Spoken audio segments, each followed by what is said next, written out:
بچه‌ها چطورید؟ امیدوارم که حالتون عالی باشه. بچه‌ها اومدیم با آموزش شلاقی خیلی راحت خیلی راحت.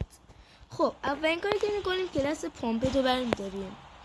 این آموزش بچه‌ها با هر گانی میشه، شاتگان، رایفل، SMG، اسنایپ، همه چی میشه. من با شاتگان اومدم، بعدش با گان دیگه هم میذارم براتون.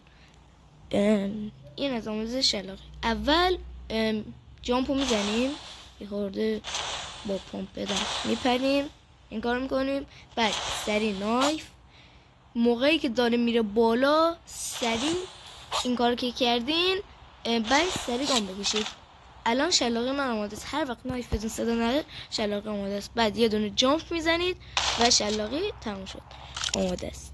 خب بچه‌ها این هم بود از این با شاتگان. حالا میریم با اسنایپ هم بهتون میگم. همینو با اسنایپ هم حالا براتون میذارم. با اسنایپ یه لحظه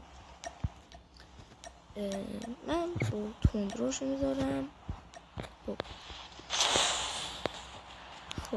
حالا همون کار دقیقا میکنیم، میپریم سری نایف در حین این کار تمام.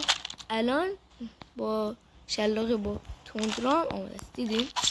دوباره هم میگم اینجوری بعد سری الان نشد. بعد رفتم بعضی وقتا ممکن اشتباه کنم. من هنوز کامل یاد نگرفتم، براتون گذاشتم مثلا گفتم من یاد گرفتم، خب بقیه هم یاد بگیرن. این میپرین تمام، به همین سادگی، فقط با یه دونه جامپ بعدش که آماده شد. خب بچه این بود از این ویدیو.